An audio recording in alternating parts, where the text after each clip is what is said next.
Hey, this is Jack from Best Reviews, and today I'm going to be reviewing The Witcher Wild Hunt. It's the first game in the series, but the franchise is already pretty big, and they even got some Polish guy writing books on it, which is apparently a thing now.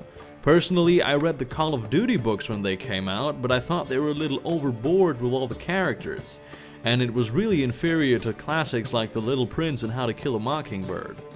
Anyway, this review is about The Witcher, so let's talk about that.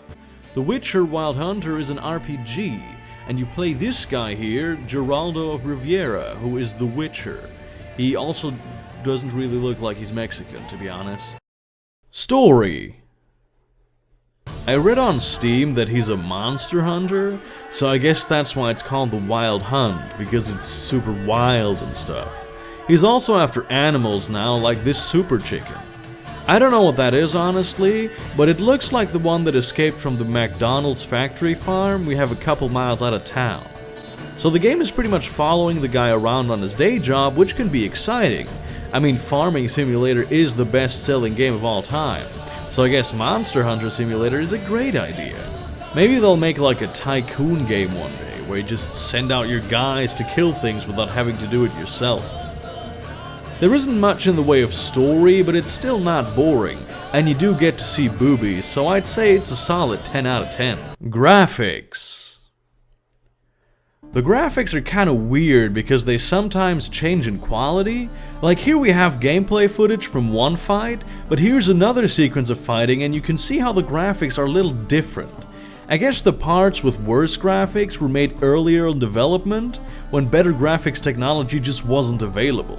That would mean that they finished the intro sequence at the end, which kinda makes no sense when you think about it, because I mean, how did they know what happened in the beginning when the intro sequence wasn't made, when they were making just most of the game?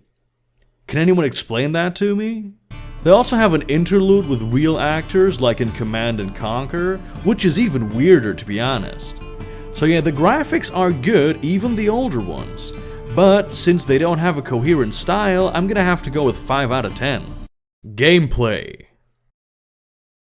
Gameplay, I don't know, it's just, I mean, you kill things, so it's pretty straightforward. Just bust out your sword and slash away like a madman and you'll get the hang of it quite easily.